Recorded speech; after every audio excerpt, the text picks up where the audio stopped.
사실 저는 설교하는 일이 굉장히 어려웠던 사람입니다. 설교에 대한 열등감도 굉장히 컸었고요. 제가 설교하면 아마 사람들이 비웃을 거야, 그런 이상한 트라우마에 굉장히 어려움을 겪었던 사람입니다. 근데 그것을 고치신 것이 하나님의 말씀이었습니다. 고린도전서 1장 27절 말씀이에요. 하나님께서 세상에 미련한 것을 택하사 지혜 있는 자들을 부끄럽게 하려 하시고 세상에 약한 것들을 택하사 강한 것들을 부끄럽게 하려 하시며, 저는 이 말씀을 모르는 건 아니었지만 실제로 믿는 것도 아니었던 것을 그때 알았어요. 사실 하나님이 약한 자, 미련한 자, 없는 것, 천한 것, 멸시받는 것을 일부러 택하신다는 사실을 정말 말씀 그대로 믿었다면 열등감에 왜 사로잡히겠어요? 제 부족함, 제 못난 것 때문에 오히려 하나님이 저를 쓰실 수 있다면 그 왜 열등감에 사로잡히겠어요? 내가 말씀은 알지만 말씀을 믿는 건 아니었구나. 3일 동안을 고민하다가 제가 이 말씀을 믿어야 되겠다, 그렇게 마음에 굳게 결단하고 하나님 믿겠습니다, 그렇게 고백하는 순간에 성경책을 부여잡고 머리를 땅바닥에 그냥 내려 꽂으면서 꼬꾸라져서 울었습니다. 하나님의 말씀을 믿는 게 이렇게 어려운 거구나. 그전에는 사실 실감을 잘 못했습니다. 하나님의 말씀을 믿는다는 얼마나 좋은 말씀이에요. 약한 자 들어 쓰시고 미련한 자 택하시고 천한 거, 멸시받는 거, 없는 것을 쓰신다는데 그 말씀을 믿는 게 왜 그렇게 힘들지요? 이 하나님의 말씀을 믿을 건가 안 믿을 건가 하는 이 문제에 대한 갈등이 사실 아담과 하와가 선악과를 따먹을 때 겪었던 일이에요. 그때부터 이 문제는 계속 우리들에게 문제가 되는 것입니다. 뱀이 하와에게 찾아왔어요. 그리고는 하와에게 이렇게 묻습니다. 하나님이 참으로 너희에게 동산 모든 나무의 열매를 먹지 말라 하시더냐. 참 교묘하죠. 하나님께서 모든 거 다 먹으라고 그랬어요. 단 하나 선악과만 먹지 말라고 그런 건데 모든 열매를 먹지 말라고 하더냐. 같은 내용인 것 같은데도 이렇게 딱 비트니까 하나님은 주시는 하나님이 아니고 못하게 하는 하나님, 빼앗아가는 하나님, 그렇게 느끼게 만들잖아요. 항상 우리 속에 영적인 미혹은 이런 형태로 찾아옵니다. 하나님을 의심하게 만드는 거죠. 근데 그때 하와의 대답이 더 기가 막혀요. 하와가 대답합니다. 다 먹으라고 했는데 동산 중앙에 있는 나무 열매는 하나님의 말씀에 너희는 먹지도 말고 만지지도 말라. 죽을까 하노라. 그렇게 말씀하셨다는 거예요. 하나님의 말씀을 인용하는 것 같은데도 정확한 인용이 아니에요. 하나님은 만지지도 말라 이런 표현은 안 쓰셨어요. 하와가 자기 식대로 덧붙이는 거죠. 그리고 죽을까 하노라가 아니에요. 반드시 죽으리라고 했는데 어떻게 그 말을 죽을까 하노라라고 이렇게 바꾸죠? 그러니까 하와는 하나님의 말씀을 정확히 알고 있지 않았어요. 어렴풋이 알았던 겁니다. 이 틈이 굉장히 무서운 틈이에요. 마귀가 그 틈을 타고 들어옵니다. 그리고 하와는 하나님의 말씀을 반드시 지켜야 된다는 생각이 없었어요. 그래서 반드시 죽으리라고 한 말씀을 죽을까 하노라 이렇게 스스로가 자기 해석을 한 거죠. 마귀가 그 틈을 타고 단언합니다. 안 죽어. 결코 죽지 않아. 마귀가 괜히 우리에게 그렇게 미혹하는 거 아니에요. 틈이 있으니까. 우리 마음이 거의 반 이상 넘어갔으니까 그러는 거거든요. 그러면서 마귀가 하나님을 아주 나쁜 존재로 단정시켜 버립니다. 5절 말씀에 보면 너희가 그것을 먹는 날에는 너희 눈이 밝아져 하나님과 같이 되어 선악을 알 줄 하나님이 아십니다. 하나님 진짜 나쁜 분이에요. 이렇게 느끼게 만든 거예요. 하나님의 말씀은 애매하게 알고 하나님 말씀엔 절대 순종할 것에 대한 결단이 없었던 하와가 마귀가 한 말에는 어쩌면 그렇게 쉽게 넘어가죠. 그리고는 마귀가 하는 대로 선악과를 따먹고 남편 아담에게도 주고 그 결과로 우리 모두가 다 사실 원죄라고 하는 끔찍한 사실 고통을 겪고 있는 겁니다. 그런데 여러분 아십니까? 이 일이 지금도 계속되고 있는 거예요. 우리의 삶 속에 계속 하나님의 말씀을 믿을까? 그걸 순종할까? 하는 것에 대해서 아직도 결론을 내리지 못한 그런 성도들이 여전히 너무너무 많습니다. 그로 인해서 하나님의 보호하심에서 벗어나 버리는 거예요. 에덴 동산에 살던 아담과 하와가 선악과를 따먹고 쫓겨나지요. 이런 일들을 우리가 실제로 겪고 있는 거예요. 아담과 하와만 아닙니다. 여전히 저에게도 여러분에게도 똑같은 일이 벌어지고 있어요. 많은 사람이 하나님의 말씀에 철저히 순종하는 것은 너무 어려운 일이라고 생각합니다. 완전히 속고 있는 거예요. 완전히 마귀에게 마음을 뺏겨버린 거예요. 그러니까 그런 생각을 하는 겁니다. 사실은 하나님의 말씀에 불순종하고 사는 게 너무너무 위험하고 고통스럽고 힘든 일이에요. 에베소서 5장 6절에 하나님의 진노가 불순종의 아들들에게 임하나니, 하나님에게 불순종하는 일은 하나님의 보호하심을 완전히 잃어버린 거예요. 게다가 하나님의 진노가 그들 위에 임해요. 이렇게 끔찍한 일을 정반대로 생각을 하는 거예요. 말씀에 순종하는 것은 어렵고, 어떻게 그렇게 생각할 수 있죠? 마귀는 지금도 동일하게 우리 가운데 역사하고 있어요. 여러분이 어느 정도쯤 마귀에게 그렇게 미혹을 당하고 있는지 질문 한번 해보면 알아요. 여러분, 하나님에게 완전히 순종할 수 있습니까? 자, 이런 질문을 받을 때 어떤 느낌이세요? 숨이 탁 막히는 것 같아. 하나님에게 완전히 순종할 수 있냐고? 어떻게 그렇게 할 수 있어? 이런 느낌이신 분, 이미 거의 마음 반은 뺏긴 거예요. 벌써 마음에 마귀가 여러분의 마음을 그렇게 만들고 있어요. 순종은 어려워. 완전한 순종, 순교하려고 그러면 어떨 거야? 맨 이런 식으로 생각합니다. 여러분, 하나님의 말씀대로 사는 일이 처음에는 어려워 보입니다. 왜냐하면 세상 방식과 너무 다르니까요. 그러나 그것이 살 길인 거예요. 조지 밀러 목사님이 5만 번 기도 응답 받으신 분으로 유명한데 그렇게 기도를 많이 하셨어요. 이유는 고아를 무려 15만 명이나 먹여 살렸어요. 그러니 5만 번 기도가 안 나올 수가 없어요. 여러분은 여러분 아이 하나 둘 기르는 것도 기도가 얼마나 많이 나와요. 5만 번 기도를 했어요. 왜 그렇게 고아를 먹여 살렸나? 고아가 불쌍하니까. 물론 그렇습니다. 그렇지만 더 중요한 것은 그때 당시에 그리스도인들이 하나님을 진짜 믿지 않는 것 같은 거예요. 주일 예배를 드려야 되는데 먹고 살기가 너무 급하니까 주일에도 나가서 일을 하는 거예요. 하나님을 제발 믿으시라고. 주일에 예배 드리면 하나님께서 책임져 주시지 않겠느냐. 머리로는 동의가 되는데 실제로는 엄두가 안 나는 겁니다. 기도하면 하나님이 응답해 주신다. 듣기는 들었는데 믿어지지가 않는 거예요. 조지 밀러 목사님이 결국은 고아 먹여 살리는 일을 시작합니다. 하나님만 믿고 하나님께만 기도하고 하나님의 응답으로 이 고아들을 다 먹여 살릴 수 있을까? 그걸 보여주고 싶었어요. 그리고는 일기를 쓰셨습니다. 그냥 고아만 불쌍해서 먹여 살리려고 했다면 굳이 일기까지 쓸 필요가 없잖아요. 왜 매주할 고주할 매일매일 되어지는 일을 일기로 썼을까요? 사람들에게 그것을 증언하고 싶었어요. 하나님을 정말 믿으시라고, 하나님의 말씀을 믿으시라고. 저도 목회하면서 그런 이야기를 이따금 듣습니다.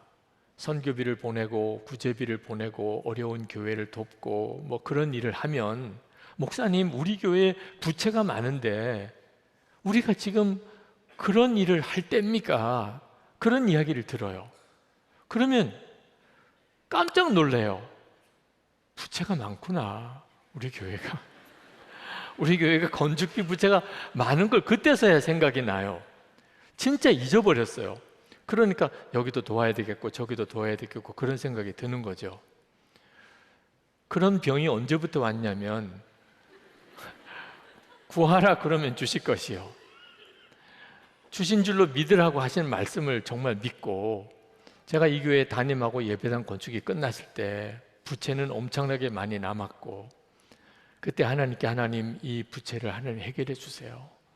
저는 평생 빚 갚느라고 제가 제 소중한 목회 기간을 다 허비하고 싶지 않습니다. 저는 하나님이 기뻐하는 교회를 세우고 싶습니다. 부채는 하나님이 갚아주세요. 그리고는 갚아주신 줄로 믿었어요. 그래서 봉헌 예배도 드렸습니다. 여러분, 하나님께서 갚아주신 줄로 믿었다면 부채 걱정을 해야 돼요, 말아야 돼요? 그걸 묻고 싶은 거예요. 건축 헌금으로 드려진 것은 부채 상환에 쓰지만 나머지 헌금은 하나님이 기뻐하시는 일에, 교회가 마땅히 해야 될 일에 해야 되지 않나. 그렇게 20년 목회를 해왔던 거예요.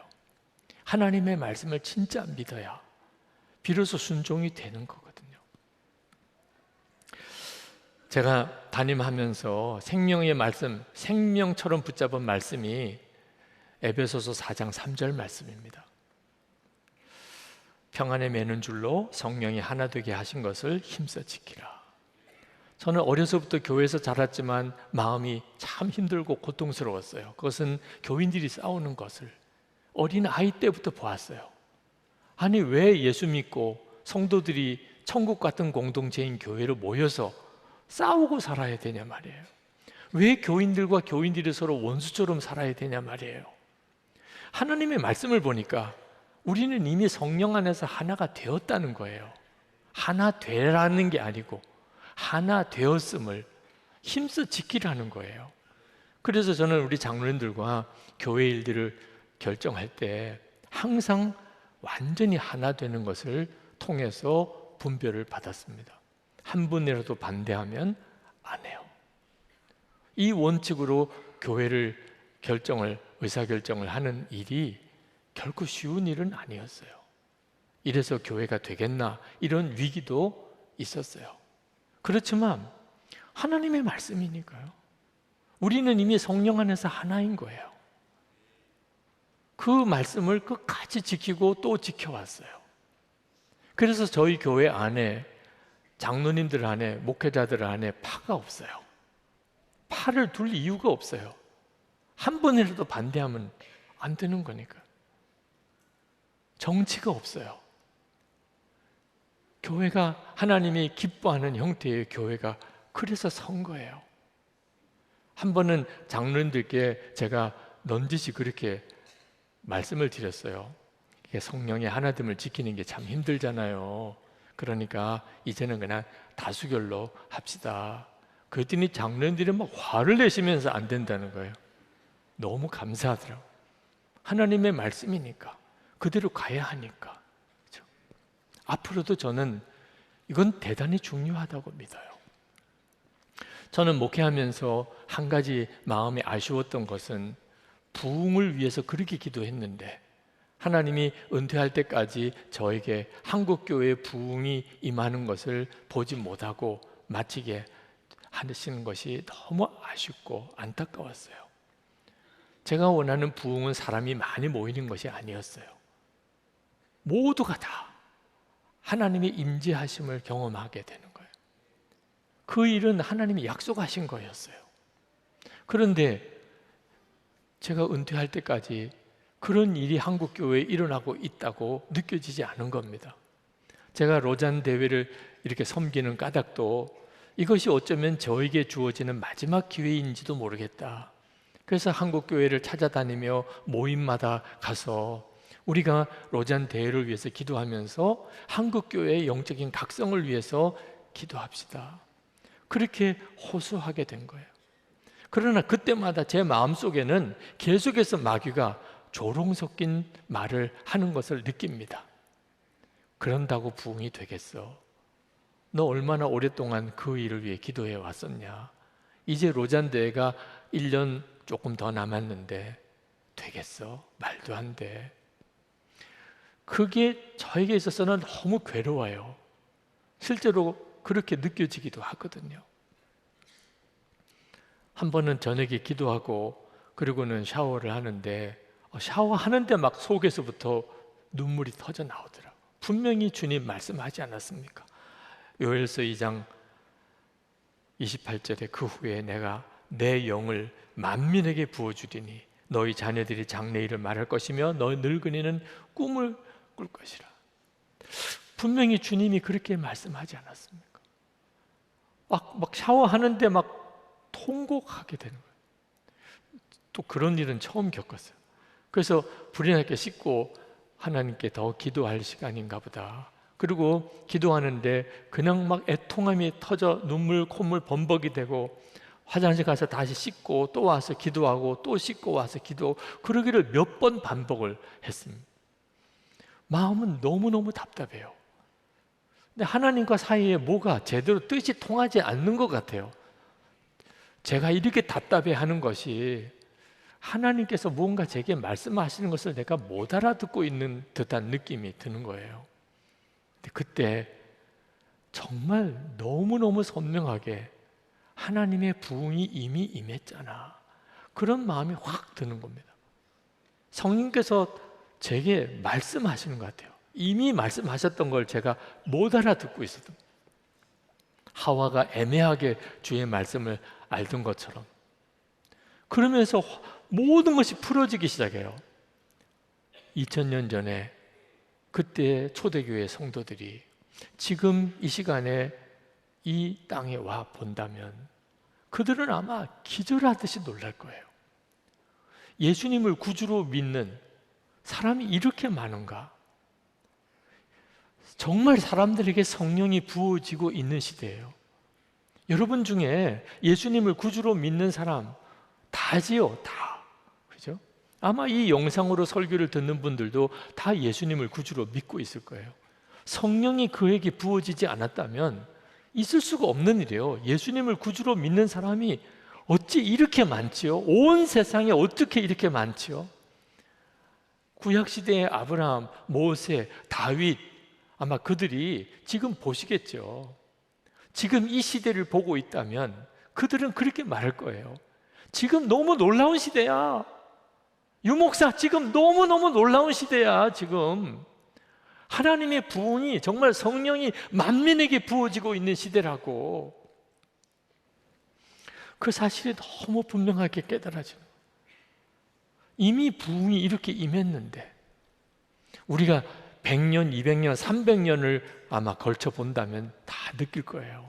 세상 엄청나게, 세상이 악해지는 쪽으로도 심각하지만 성령의 역사로도요, 세상을 엄청나게 지금 놀라운 부흥의 시대에 들어가고 있어요. 그 사실을 짧게 보니까, 그러니까 그게 잘 느껴지지 않을 뿐이에요. 그래서 주님이 저에게 다니면서 지금 주님이 우리와 함께 계시다고, 지금 주님이 우리의 마음에 임하여 계시다고 그것을 전하라고 하시는구나. 예수 동행을 위해서 이렇게 나를, 온 교회를 향하여 이렇게 내보내시는구나.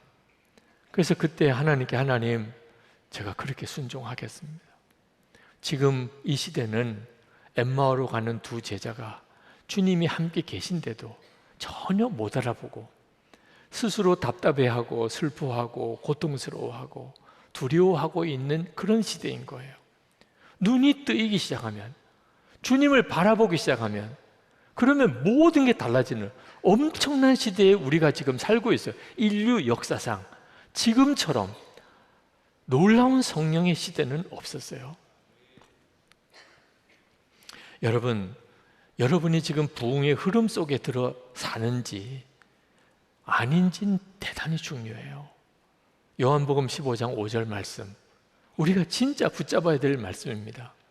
나는 포도나무요 너희는 가지라. 그가 내 안에, 내가 그 안에 거하면 사람이 열매를 많이 맺나니. 여러분, 이 말씀이 지금 우리 안에 온전히 이루어져 있어요. 이 말씀을 진짜 믿으셔야 돼요. 그러면 그 말씀이 여러분을 이끌어 가게 돼요. 제가 예수 동행일기를 성도들에게 처음 쓰게 할 때 2011년, 그때 제 마음은 솔직히 우리 교우들이 너무 기뻐할 줄 알았어요. 정말 할렐루야 하면서 기뻐하면서 다 일기를 쓰게 될 거라고 생각했어요. 왜 지금 그런 생각을 했나? 제가 생각해도 이상할 정도로, 왜냐하면 성도들이 늘 그랬거든요. 주님과 동행하고 싶지만 안 된다고. 주님과 동행하고 싶지만 그렇게 주님을 바라보아지지 않는다고. 만날 때마다 그것 때문에 힘들어했거든요. 그러니까 주님을 바라보는 눈이 뜨이고 주님 안에 거하고 주님이 우리 안에 거하는 이 놀라운 삶을 실제로 훈련하고 경험할 수 있는 방법을 가르쳐 드리면 너무너무 좋아하지 않겠어요? 근데 실제로는 그렇게 반응이 싸늘해요. 일기? 무슨 또 일기야. 그것도 나누라고 일기를? 그런 반응인 거예요. 왜 일기가 그렇게 중요한 거죠? 사실은 일기는 아무것도 아니에요. 진짜 중요한 것은 진짜 주님 안에 거하고 주님이 내 안에 거하시는 그 삶을 말씀 그대로 내가 살 수 있나? 그런 방법이 있을까? 어떻게 하면 그렇게 될 수 있을까? 그 마음의 갈망인 거죠. 허드슨 테일러 선교사님이 중국에 가서 사역을 하시다가 쓰러지셨어요. 그럴 수밖에 없었어요. 영국에 사시던 그분이 그때 당시 중국에 가서 얼마나 힘들고 어려운 일을 많이 겪었겠습니까? 근데 그 허드슨 테일러 선교사님이 다시 일어났어요. 요한복음 15장 5절 말씀을 붙잡고 나는 포도나무고 너희는 가지라. 그가 내 안에 내가 그 안에 거하면 그러면 저가 열매를 많이 맺나니. 그 말씀을 이 허드슨 테일러 선교사님이 말씀을 붙잡았어요. 이미 내게 이런 은혜가 임했는데 주님과 나는 하나고 나를 통해 주님이 역사하시는 건데 왜 내가 눈에 보이기에 좀 힘들고 어려워 보이는 것으로 이렇게 낙심하고 있나? 그리고 그분은 그 이후에 다시는 두려워 염려하지 않았다 그랬어요.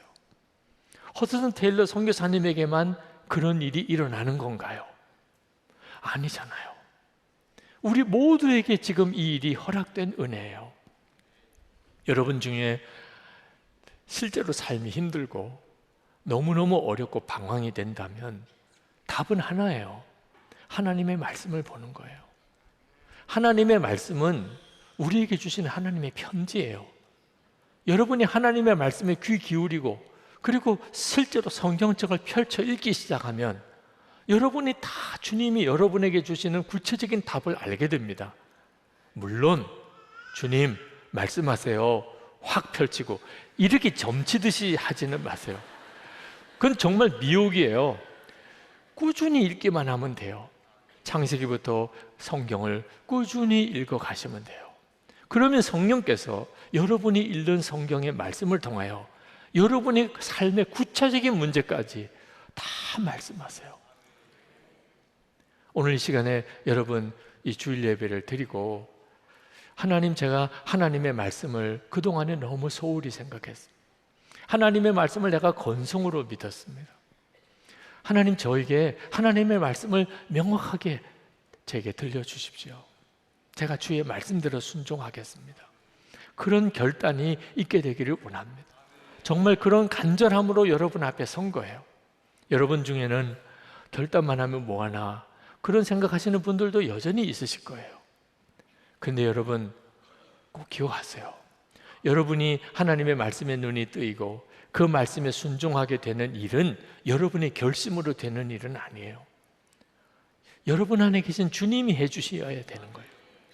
그러나 여러분이 주의 말씀 앞에 정말 진지하게 서고 주님, 제가 이제는 말씀을 보겠습니다. 주님, 제가 이제 말씀에 순종하겠습니다. 결심하지도 않은 사람을 어떻게 성령께서 도와주실 수 있겠어요? 주님을 신뢰하세요. 그러면 주님이 반드시 여러분을 도우십니다. 그리고 연합하세요. 혼자서 잘 안 되시는 분, 제가 누구라고 지적은 안 하겠어요. 연합하세요. 함께 하세요. 우리 같이 성경 봅시다. 우리 같이 성경 읽읍시다. 요즘 공동체 성경 연구라고 참 기가 막힌 성경을 출시도 되어 있어요. 누구든지 자유롭게 쓸 수 있어요. 그리고 말씀이 임하면 그 다음은 순종이에요.